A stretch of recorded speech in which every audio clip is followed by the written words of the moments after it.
Hello बच्चों, welcome to my channel zoology का by DP Singh. देखिए, हमने जो क्वेश्चंस का सीरीज स्टार्ट किया था 30 क्वेश्चन जो हमारे एनसीईआरटी के चल रहे थे, तो आज का हमारा जो चैप्टर है उसका नाम है ह्यूमन हेल्थ एंड डिसीज। तो हमने 30 क्वेश्चन काफ़ी इंपॉर्टेंट क्वेश्चन लिए हैं जो कि आपके नीट 2026 के लिए बहुत ही इंपॉर्टेंट क्वेश्चन हैं। ओके, तो देखिए यहाँ पे पहला क्वेश्चन है, which of these gland is large at the time of birth but in adult it reduces to a very small size. मतलब वो पूछ रहे हैं ऐसा कौन सा ग्लैंड है जो बर्थ के टाइम पे लार्ज होता है, लेकिन जैसे जैसे हमारा एज बढ़ता है वो श्रिंक होता जाता है, एट्रोफाइड होता जाता है। तो एक पर्टिकुलर एज के बाद क्या होता है, हमारा इम्यूनिटी कम होता जाता है। तो वो ऐसा कौन सा ग्लैंड है? This is the thymus. Thymus is the correct answer. Okay, next है, the injection given again the snake venom. Snake venom का मतलब होता है सांप का जहर, को अपन क्या बोलते हैं? Snake venom. तो देखिए, जब कोई स्नेक बाइट कर लेता है तो हमारी बॉडी को तुरंत रिलीफ की ज़रूरत है। तो हमको क्या करना पड़ता है? प्री फॉर्म, पहले से बने हुए या रेडीमेड एंटीबॉडी इंजेक्शन के थ्रू देना पड़ते हैं। तो हमारा आंसर क्या हो जाएगा? Pre formed antibody. क्या हो जाएगा? Pre formed antibody. नेक्स्ट है, which type of immunity is responsible for graft rejection. कौन सा इम्यूनिटी रिस्पॉन्सिबल होता है ग्राफ्ट रिजेक्शन के लिए? देखिए, ग्राफ्ट रिजेक्शन का मतलब होता है जब हम किसी को ऑर्गन डोनेट करते हैं तो जो रिसिपेंट होता है कभी कभी क्या होता है, उसकी बॉडी उस पर्टिकुलर ऑर्गन को एक्सेप्ट नहीं कर पाती, मतलब रिजेक्ट करती है। इसके लिए जो इम्यूनिटी काम करती है उसका नाम क्या होता है? CMI, cell mediated immunity. और जनरली कौन प्रोवाइड करता है? This is the T lymphocyte. T lymphocyte. अब जो सेकंड ऑप्शन है एंटीबॉडी मीडिएटेड इम्यूनिटी, इसको आप क्या बोलेंगे? This is the AMI। और ये कौन प्रोवाइड करता है? This is the B lymphocyte. और देखिए, जो दूसरा ऑप्शन है वो सेम तीसरा भी है, this is the humoral immunity. Humoral का मतलब होता है जो इम्यूनिटी जनरली ब्लड के थ्रू रेगुलेट होती है, किसी फ्लूइड के थ्रू रेगुलेट होती है, उसको आप क्या बोलते हैं? Humoral immunity. तो AMI और ह्यूमरल इम्यूनिटी वही होता है। और ये कौन प्रोवाइड करता है? B lymphocyte. Okay, innate immunity का मतलब होता है वो इम्यूनिटी जो हमको बाय बर्थ मिलती है। इसमें डिफरेंट टाइप के बैरियर्स को हम शामिल कर सकते हैं। ओके, नेक्स्ट है, how many polypeptide chains are present in simple immunoglobulins. एक सिंपल एंटीबॉडी के अंदर कितना पॉलीपेप्टाइड चेन होगा? जनरली 4 पॉलीपेप्टाइड चेन होगा। 2 आइडेंटिकल लाइट चेन होते हैं, 2 आइडेंटिकल हैवी चेन होते हैं, मतलब 4 पॉलीपेप्टाइड चेन है। अब हैवी हम इस बेसिस से बोल रहे हैं क्योंकि वहाँ पे मॉलिकुलर वेट ज़्यादा होगा। लाइट इस बेसिस से बोल रहे हैं क्योंकि वहाँ पे मॉलिकुलर वेट कम होगा। There are 4 polypeptide chain. तो हमारा आंसर क्या हो जाएगा? Third is the correct answer. Okay, next है इंटरफेरॉन। देखिए, इंटरफेरॉन्स क्या होते हैं? एंटीवायरल प्रोटीन है। जब हमारी बॉडी में किसी वायरस का इन्फेक्शन होता है तो वायरस इन्फेक्टेड सेल क्या प्रोड्यूस करते हैं? कुछ एंटीवायरल प्रोटीन, जिनका नाम क्या होता है?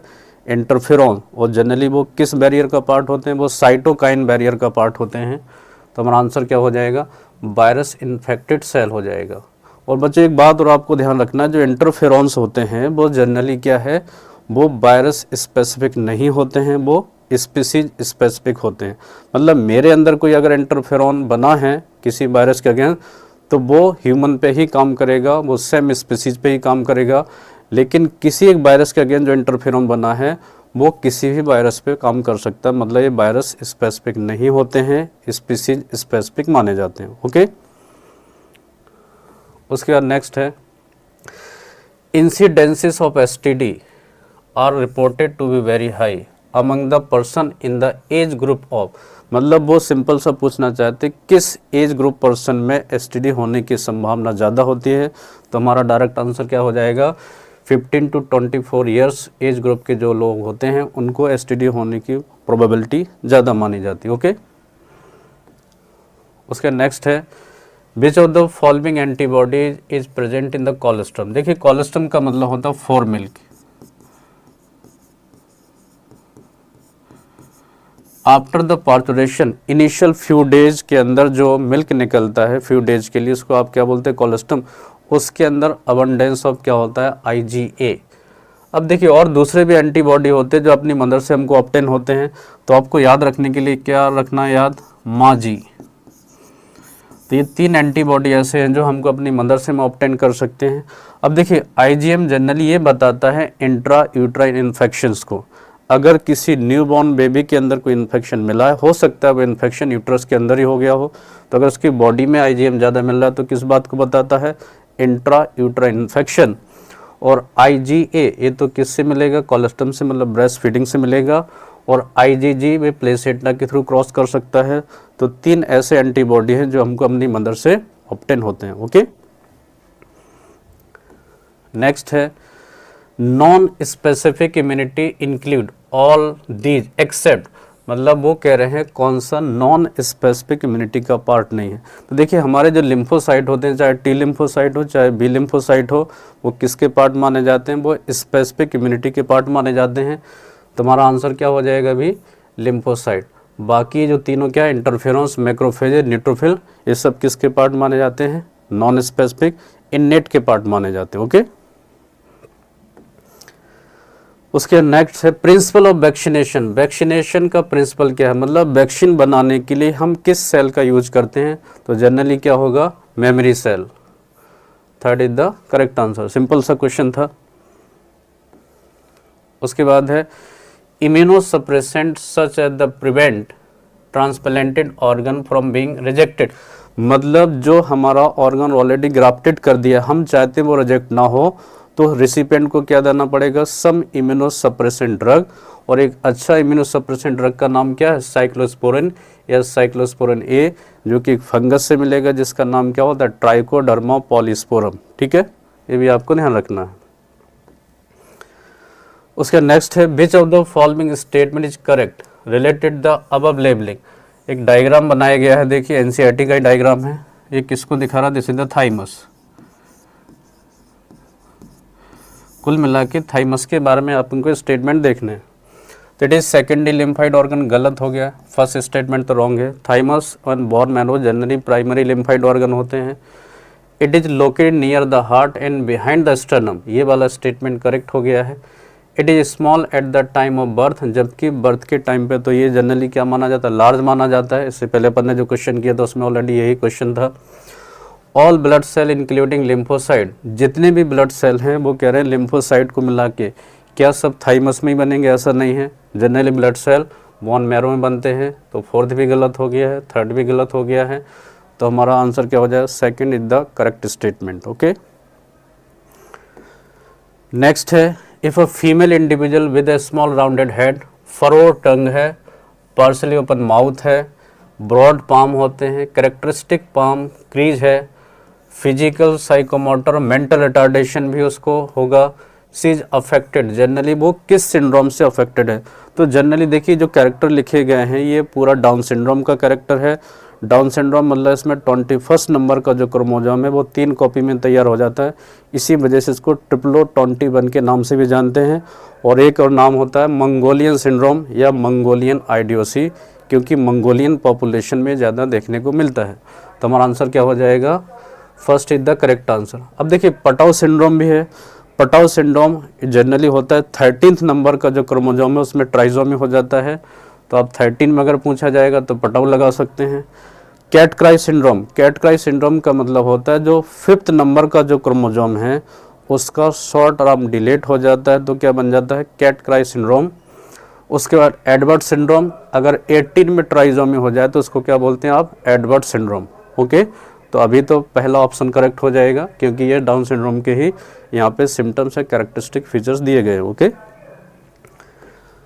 उसके बाद है which of the following STD, कौन सा एसटीडी नॉट कम्प्लीटली क्यूरेबल।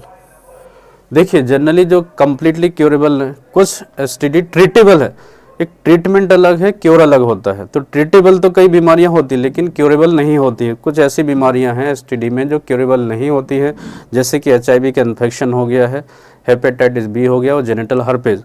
तो ऑप्शन के हिसाब से चलते हैं आप, तो हमारा आंसर क्या हो जाएगा, जेनेटल हर्पेज। ओके, उसका नेक्स्ट है a person is injected with hepatitis B vaccine. कुल मिला के एक पर्सन को हेपेटाइटिस बी वैक्सीन इंजेक्ट किया गया है तो वो कौन सा इम्यूनिटी देगा, और वो वैक्सीन कहाँ से बनाया जाता है, वो जनरली ईस्ट से बनाया जाता है। तो वैक्सीन हमको कौन सा इम्यूनिटी देते हैं, आर्टिफिशियली एक्वायर्ड एक्टिव इम्यूनिटी।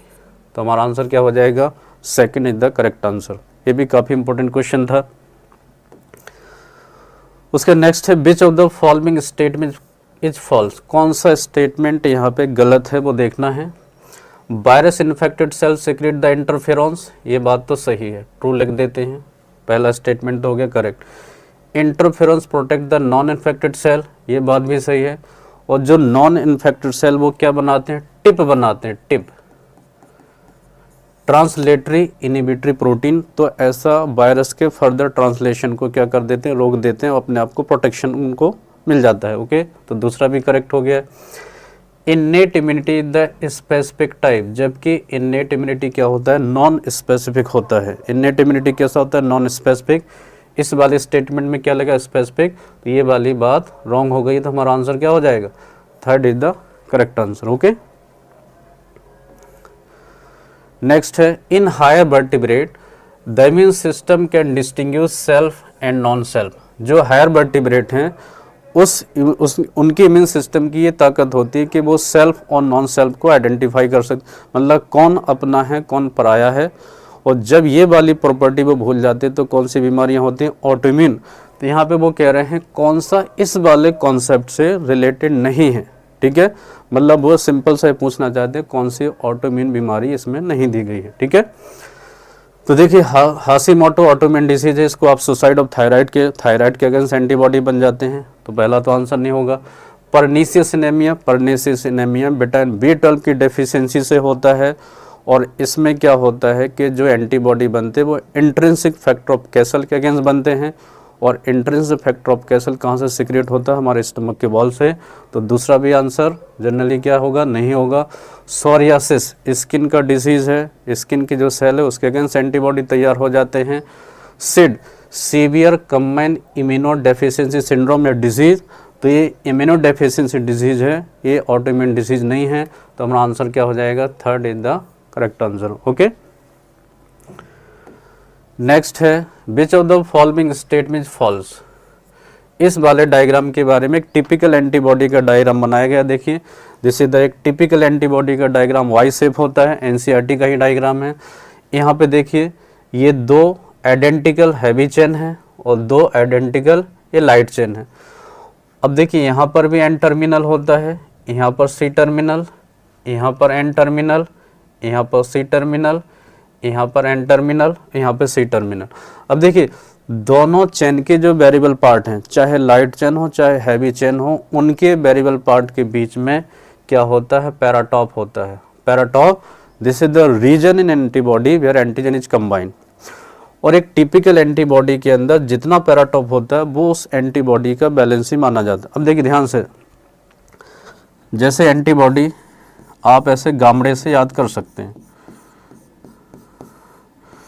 मतलब मैंने ज़्यादा से कम की तरफ लिखा है, तो याद रखने के लिए सबसे ज़्यादा एंटीबॉडी IgG, सबसे कम क्या है IgE। अब यहाँ पे जो IgA होगा, जो IgM होगा, जो IgA होता है वो डाइमर फॉर्म में मिलेगा, IgM पेंटामर फॉर्म में मिलेगा। तो ये जो टिपिकल एंटीबॉडी है जो डायग्राम एनसीईआरटी में दिखाया गया है वो जनरली G का है, D का है और E का है। तो इनका बैलेंसी क्या माना जाता है, जनरली 2 बैलेंसी, ये आपको ध्यान रखना है, ठीक है। और इस सीक्वेंस काफ़ी कम का है। गामड़े से आप याद रखिए सबसे ज़्यादा IgG, फिर IgA, फिर IgM, फिर IgD, फिर IgE। ओके, अब देखते हैं इसके बारे में गलत क्या पूछा है। रिप्रेजेंटेड H2L2, ये तो सही लिखा है। These are found in the blood, so response is termed at the humoral. बिल्कुल अभी मैंने बताया था, ह्यूमरल का मतलब ऐसा इम्यूनिटी जो जनरली फ्लूइड से रिलेटेड है, और जनरली एंटीबॉडी हमारे फ्लूइड में ही, ब्लड में ही तैयार रहते हैं, तो इसलिए आपको इसको ह्यूमरल इम्यूनिटी और AMS के भी नाम से अपन ने इसको अभी लिखा था। These are secreted by the B cell, ये वाली बात गलत हो गई, तो हमारा आंसर क्या हो जाएगा, थर्ड हो जाएगा। जनरली यहाँ पे क्या होना चाहिए था, बी सेल होना चाहिए था, ना कि टी सेल। ओके, तो जनरली एंटीबॉडी कौन सिक्रेट करता है, बी सेल।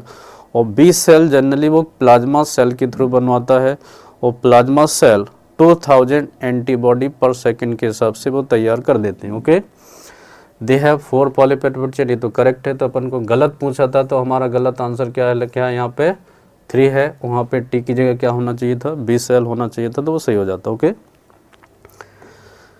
नेक्स्ट है bone marrow and thymus are primary lymphoid organ, assertion reason type है, तो ये असर्शन मान लेते हैं। बोन मैरो एंड थाइमस क्या है, प्राइमरी लिम्फाइड ऑर्गन, ये तो बात सही है, इसको आप रीजन मान लेते हैं। It provide the site for the interaction of lymphocyte with the antigen, जबकि एंटीजन के साथ इंटरेक्शन जो होता है वो हमारे कहाँ होता है, सेकेंडरी लिम्फाइड ऑर्गन के अंदर, और थाइमस प्राइमरी लिम्फाइड ऑर्गन होता है। तो पहला तो सही है लेकिन दूसरा रॉन्ग हो गया, तो ऑप्शन देखते हैं। Assertion is true but reason is false, तो third is the correct answer. Okay, next चलते हैं। Which is not true for the passive immunity, passive immunity के बारे में क्या सही नहीं है, तो देखते हैं।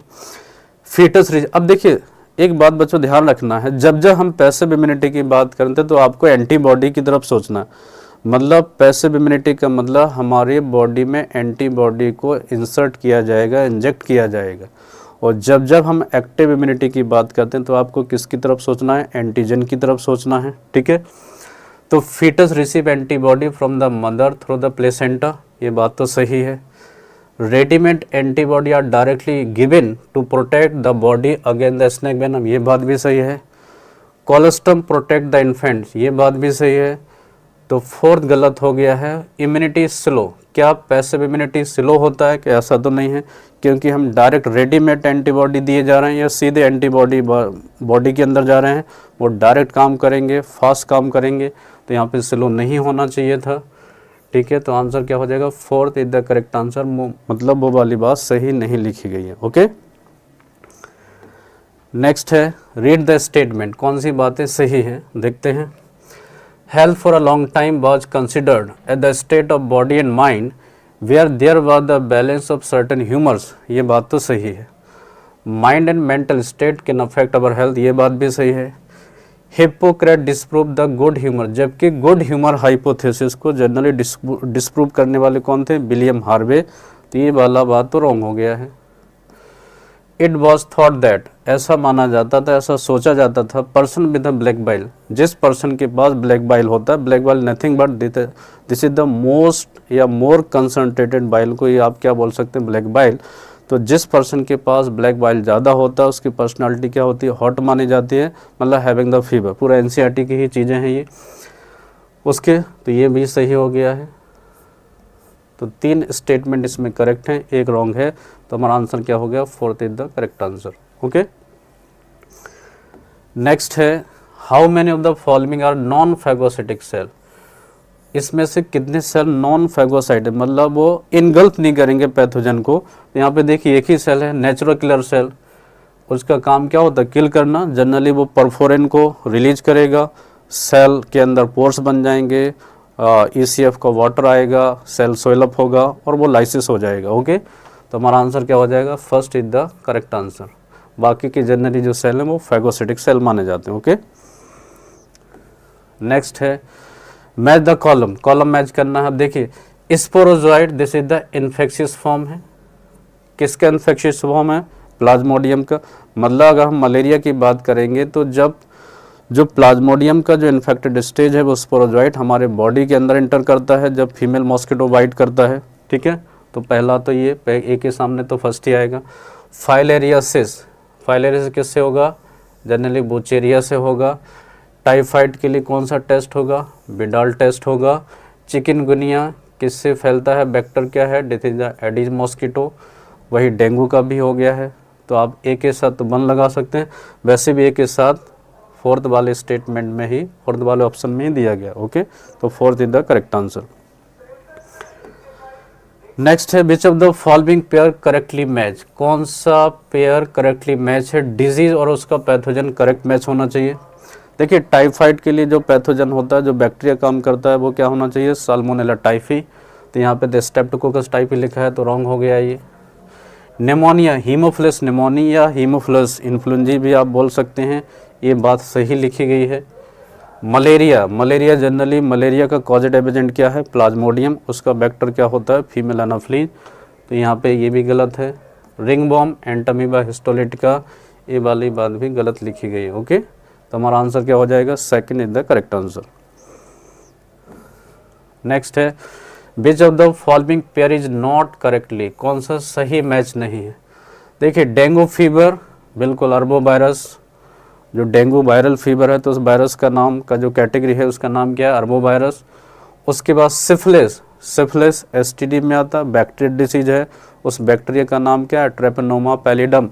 तो यहाँ पे क्या लगा ट्राइच्यूरस ट्राइच्यूरा, इसको विप बॉम के नाम से जानते हैं, एस्कल मिंथिज का मेंबर होता है। तो हमारा आंसर यही हो गया है, second is the correct answer, मतलब वो सही मैच नहीं किया गया, बाकी की बातें सही मैच करी गई। ओके, नेक्स्ट है which of the following pair contain an infectious and non infectious disease, कौन सा इन्फेक्शियस है कौन सा नॉन इन्फेक्शियस। बच्चे एक बात आपको ध्यान रखना, जिसमें भी पैथोजन लगता है सब इन्फेक्शियस मानी जाती हैं, ठीक है। तो इन्फेक्शियस देख लेते हैं, टाइफाइड इन्फेक्शियस है, एड्स भी इन्फेक्शियस है, लेकिन यहाँ पे नॉन इन्फेक्शियस चाहिए और इन्फेक्शियस चाहिए। तो एड्स इन्फेक्शियस है, जबकि कैंसर क्या है, नॉन इन्फेक्शियस है। लेकिन बच्चे एक बात भी ध्यान, अगर उन्होंने पूछा कि वायरस से होने वाला कैंसर कैसा है तो आपको इन्फेक्शियस लगाना है, ठीक है। जनरली पूछे तो कैंसर को क्या बोलना है, नॉन इन्फेक्शियस। लेकिन अगर उन्होंने पूछा कि एक कैंसर वायरस से होता है तो आपको आंसर क्या लगा देना, इन्फेक्शियस, ठीक है। उसके read the statement, select the correct option. पहला statement, malaria parasite require 2 host, जो मलेरिया पैरासाइट है प्लाज्मोडियम, वो कह रहे हैं उसको 2 होस्ट का रिक्वायरमेंट है to complete the life cycle. उसको अपना लाइफ साइकिल कंप्लीट करने के लिए 2 होस्ट की ज़रूरत होती है, इसलिए इसको क्या बोलते हैं, digenetic parasite. Primary host female mosquito होता है, सेकेंडरी होस्ट अपन लोग होते हैं। बायोलॉजिकली प्राइमरी होस्ट वो होता है जिसके अंदर सेक्सुअल रिप्रोडक्शन कंप्लीट होता है। ओके, तो पहला स्टेटमेंट तो हो गया है करेक्ट। दूसरा, हीमोज्वाइन टॉक्सिक सब्सटेंसेस है produce by the rupturing of the liver cell, ये गलत हो गया है, जबकि इनको क्या लिखना चाहिए था, आरबीसीज को लिखना चाहिए था, तो हीमोज्वाइन रिलीज होगा। तो पहला स्टेटमेंट करेक्ट है और दूसरा इनकरेक्ट है, तो third is the correct answer. Okay, next क्या कह रहे हैं, which of the following statement is incorrect, कौन सी बात यहाँ पे गलत है। Pneumonia can be transmitted by the to the healthy person by inhaling the droplet release of by an infected person, also by sharing the utensil, ये तो correct हो गया है। पैथोजन कॉजिंग द निमोनिया और स्टेप्टोकोकस निमोनी, हीमोफिलस इन्फ्लुएंजा, ये बात भी सही है। Pneumonia is the lungs disease, ये बात भी सही है। Intestinal perforation in severe case of pneumonia, जबकि सीवियर केस ऑफ टाइफाइड होना चाहिए था। इंटेस्टाइन परफोरेशन का मतलब इंटेस्टाइन में छोटे पोर्स बन जाते हैं, ऐसा जनरली किसके सीवियर केस में होता है, टाइफाइड के। तो हमारा आंसर क्या हो जाएगा, fourth is the correct answer, मतलब वो ये बात गलत लिखी है क्योंकि इसके लिए इन्होंने निमोनिया लिख दिया, निमोनिया नहीं होना चाहिए, क्या होना चाहिए था, टाइफाइड। ओके, नेक्स्ट है which of the following statement is correct, यह कौन सा ट्रू है यहाँ पे, डिसेंट्री प्लेग इन डिप्थीरिया, जबकि ये तो बैक्टीरियल डिजीज होना चाहिए था, ये तो स्टेटमेंट हो गया incorrect. HIV replicate in a host cell, HIV host cell में रेप्लिकेट करेगा with the help of reverse transcriptase, ये बात सही हो गई है। वो किस एंजाइम का यूज करता है, reverse transcriptase. The disease ringworm disappear during the summer and rainy season, जबकि समर रेनी सीजन में तो और ज़्यादा बढ़ जाता है, ये बात भी रॉन्ग हो गया है। Common cold could be confirm by the Widal test, जबकि बेडाल टेस्ट किसके लिए होता है, टाइफाइड के लिए, ये बात भी हुआ रॉन्ग। तो हमारा क्या हो गया, second is the correct statement, correct answer है। ओके, उसके बाद है major gene associated with the cancer gene. अब जनरली जो कैंसर कॉजिंग जीन होते हैं उनको आप क्या बोलते हैं, ऑन्कोजीन, और ये हमारे बॉडी में इनएक्टिव फॉर्म में रहते हैं, जैसे द प्रोटो ऑन्कोजीन। अगर इनमें एक्टिवेशन हो जाए, म्यूटेशन हो जाए, तो उसको क्या बोलते हैं, नियोप्लास्टिक ट्रांसफॉर्मेशन या ऑन्कोजेनिक ट्रांसफॉर्मेशन। तो हमारे पास 2 जीन ऐसे माने जाते हैं, oncogene and tumour suppressor gene. Generally वो क्या है, कैंसर रिलेटेड जीन है, और ये होता है, ये तो इम्यूनिटी से रिलेटेड जीन है। MSC major histo compatibility complex protein, MSC 1 होता है, MSC 2 होता है, तो ये तो इम्यूनिटी से रिलेटेड होते हैं, ठीक है। Viral DNA after being converted from viral RNA, अब वो कह रहे हैं मतलब जो वायरस का RNA था वो किस में कन्वर्ट हुआ है, DNA में, तो इन्फेक्टेड DNA बना, और जो इन्फेक्टेड DNA है वो होस्ट के उसके किसके मेन डीएनए के साथ क्या करेगा, इनकॉर्पोरेट करेगा। तो वो कह रहा है viral DNA after being converted from viral RNA by, तो उस आरएनए ने पहले क्या बनाया होगा, डीएनए, तो वायरस ने क्या यूज किया होगा, this is the reverse transcriptase, ये ध्यान रखना है। अब आगे चल के डीएनए से फिर क्या बनेगा, वायरस का आरएनए तैयार होगा और डीएनए से आरएनए के बनने के लिए क्या यूज करेगा, वो ट्रांसक्रिप्टेज, ये ध्यान रखना, लेकिन वो होस्ट के उसका एंजाइम का यूज करेगा वो। ओके, तो ये 30 क्वेश्चन थे, काफ़ी इंपॉर्टेंट क्वेश्चन थे। ऐसे हम नेक्स्ट क्लास में किसी अगले चैप्टर पे आएंगे। ओके, तो हमारा चैनल सब्सक्राइब करिए, देखते रहिए। Thank you.